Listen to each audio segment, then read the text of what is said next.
Well, it's recently occurred to me that I've only ever talked about Guardian builds for the elite specs. But what about free-to-play players? What about players who don't have elite specs yet? What about insert other circumstance here? Well, this time we are going to break down my go-to core Guardian build. If I could only ever play core Guardian, this is the build that I would go with. It can hold its own in open world content, it can pull its own weight in instance content, and with a few changes it can perform quite well completely solo. Also, it doesn't even need full ascended or all the best in slot runes and sigils. Just to prove that, all the gameplay you're gonna see here is using only exotic level gear and some budget upgrade choices. Anyways, let's run through the build and get you up to speed. First off, there are two main styles of core Guardian, Power and Condi. This build will be focusing on Power. Because of that, we'll be running full Berserker stats on everything. Now that does leave us with a really low health pool, but there are some things we can do to remedy that, which I'll explain later. For the accessories, make sure to use an exquisite ruby jewel in the upgrade slot to get the most stats that you can. You can craft these or just buy them. Weapons are Greatsword and Sword Focus. If you don't like the idea of being full melee, that's fine, you can just run Scepter Focus instead. It won't change the build that much, but just so you're aware, Scepter does have a little bit lower DPS than Sword. For sigils, we use Force and Accuracy. For the record, there are other choices that would be better than Accuracy, such as Impact or Strength, but those are pretty expensive, so Accuracy is a good budget option. However, if you can afford it, I think Impact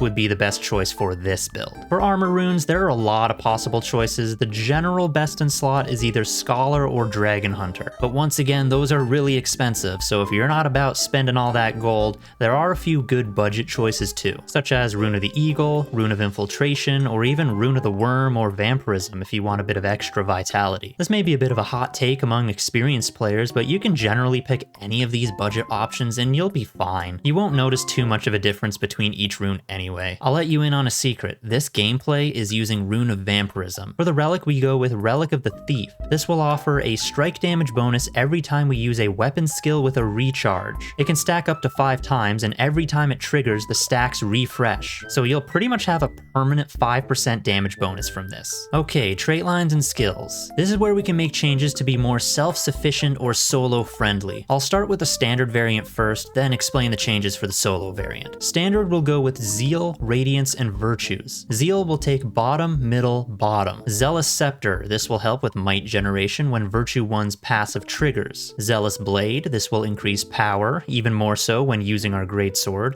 and lower Greatsword cooldowns. Lastly, Symbolic Avenger. This is huge. This will give a damage buff every time a symbol hits an enemy. We will use symbols constantly, so this trait is a must-have. Radiance, we go with middle, bottom, bottom. Right-hand strength for the precision and power boost. Retribution will increase damage while we have resolution applied, and Righteous Instincts will make resolution increase our critical chance and grant might every second. Last up in Virtues is top, bottom. Unscathed Contender is a potential big damage buff if you can keep Aegis and stay above 90% health. Inspiring Virtue is another damage buff after you activate a virtue. And Indomitable Courage. This will turn Virtue 3 into a stun break, it'll apply stability, and the passive effect will trigger faster. For the skill bar, on the heal we take Litany of Wrath. This is the best heal for Guardian. It will apply a buff that will convert 33% of damage you deal to healing. So as long as you keep dealing damage, this has the potential to fully heal you every time. Utilities, we go with Bane Signet, Sword of Justice, and a flex slot, which is usually stand your ground by default. Bane Signet is a power bonus and a big CC knockdown if you need it. Sword of Justice, big damage, big vulnerability stacks, and it gives you 3 charges. If you space them out properly, you can keep lots of vulnerability on your target. Now, for the flex slot, I usually just go with stand your ground for the stun break and stability. You may have noticed that based on our trait choices, Virtue 3 is pretty much a mini stand your ground. However, I like to double up on stun breaks when I can, just in case mistakes are made. Also, if you're a new Guardian player, trust me, learning how and when to use stand your ground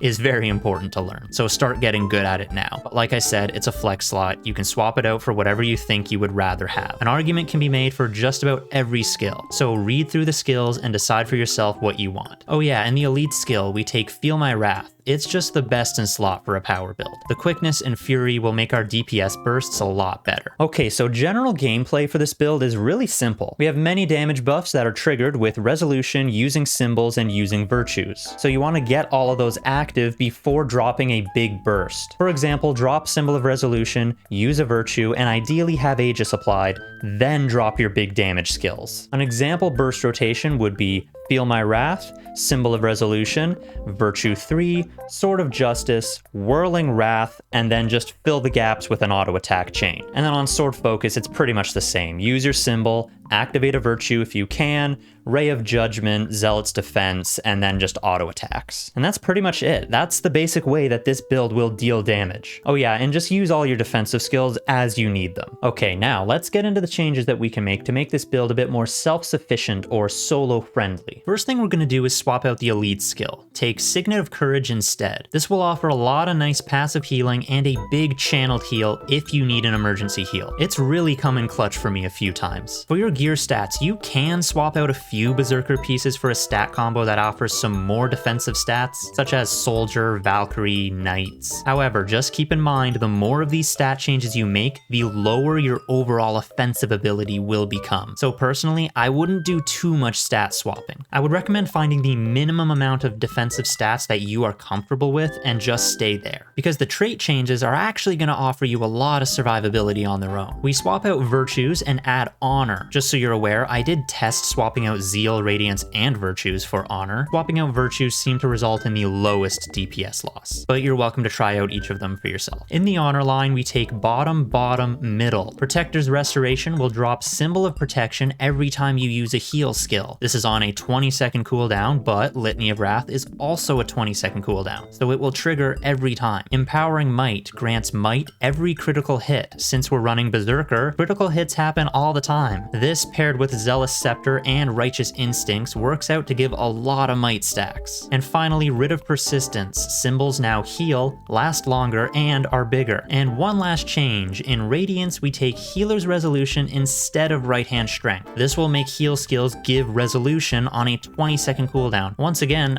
our heal skill is also a 20-second cooldown, so this is another one that's going to trigger every time. Okay, now let's discuss this build variant a bit further. There are some mechanics to understand that will help you play it a bit better. First off, Stand Your Ground is no longer a flex slot. Since we got rid of the Virtues trait line, it is now the only stun break in the build. Use it well. The way we deal damage is still the same. Get all your damage buffs active before you drop a big burst. Keep in mind, we are now missing Inspiring Virtue, so you don't need to use a virtue as part of your burst rotation. It's better to just save them for defense. Symbols have now become a huge offensive and defensive tool. They will pulse damage, pulse healing, apply boons, apply vulnerability. Use your symbols off cooldown as much as you can. Another big change is we're actually going to be using our healing skill a little bit more liberally. When using our healing skill, a symbol will drop and resolution is applied. This means we now have access to resolution on the Sword Focus set if we use the healing skill, and that will keep our Radiance damage buffs active a lot more. But also, that Symbol of Protection will really boost our potential healing. Using your healing skill a bit more often can result in some pretty constant healing. It's kinda nutty. You know, I gotta admit, I think the solo variant of this build is a bit more fun to play. Is that a hot take? I don't know, maybe. Like I said in the intro, this is the build that I would run if I could only play Core Guardian. The standard version for any group or instance content, and the solo version for running solo, which seems to be a lot these days. Anyway, I hope this build guide might help you out, whether you're a new player, free to play, or just new to Guardian, or maybe you're just looking for an old school Core Guardian build to play. If you plan to try this build out, I hope it works out well for you. That'll be all for now. I do thank you for watching, especially if you made it this far, and bye for now.